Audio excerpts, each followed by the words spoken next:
صلی اللہ علیہ وآلہ وسلم کے گھر کی حاضری نصیب فرمائیے۔ اور دعا کرتا ہوں اللہ رب العزت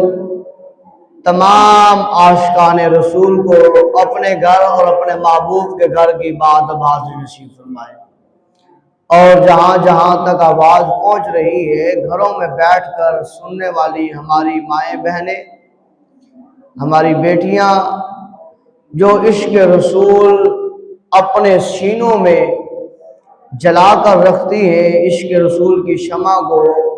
اللہ کی پاک بارگاہ میں دعا ہے صدقہ لجپال نبی کی شہزادی سیدہ طیبہ طاہرہ عابدہ زاہدہ کاشفہ مکشفہ عالمہ معلمہ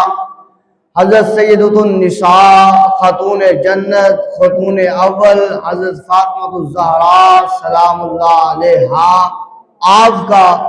اللہ تمام آقا کریم صلی اللہ علیہ وسلم سے محبت کرنے والیوں کو بھی اپنا اور اپنے محبوب کے گھر کا کریم اللہ چکر نصیب فرمائے، اور وہاں جا کر لجپال نبی صلی اللہ علیہ وسلم کی ذات پر درود و سلام پڑھنے والی بن جائیں۔ تو حضور علیہ السلام کے دیوانوں، یہ اللہ تبارک و تعالیٰ کی بھی کرم نوازی ہوتی ہے، اور رسول پاک صلی اللہ علیہ وسلم کی بھی نظر عنایت ہوتی ہے کہ جو اس بندے کو چن لیا جاتا ہے کہ کہاں میلوں میل کہاں، اور جو ہے وہ سمندروں کا فرق کہاں، ملکوں کے بارڈر کہاں، اور زمین کی سطح کہاں، بلندیاں کہاں، وہ وہاں سے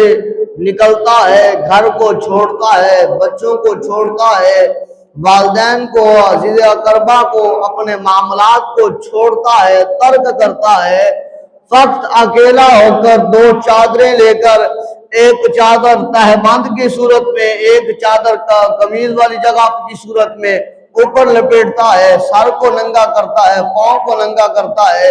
اور زبان کے ساتھ تلبیہ جاری ہوتا ہے، لبیک اللہم لبیک لا شریک لک لبیک ان الحمد والنعمت لک والملک لا شریک لک، یہ کہتا ہوا ساروں کو خیر بات کہتا ہوا کہاں پر ہوتا ہے؟ اللہ میں حاضر، اللہ میں حاضر، اللہ میں حاضر، حجر اسود کے سامنے کہتا ہے بسم اللہ اللہ اکبر، اللہ تو سب سے بڑا ہے، اللہ تو سب سے بڑا ہے، اللہ تو سب سے بڑا ہے۔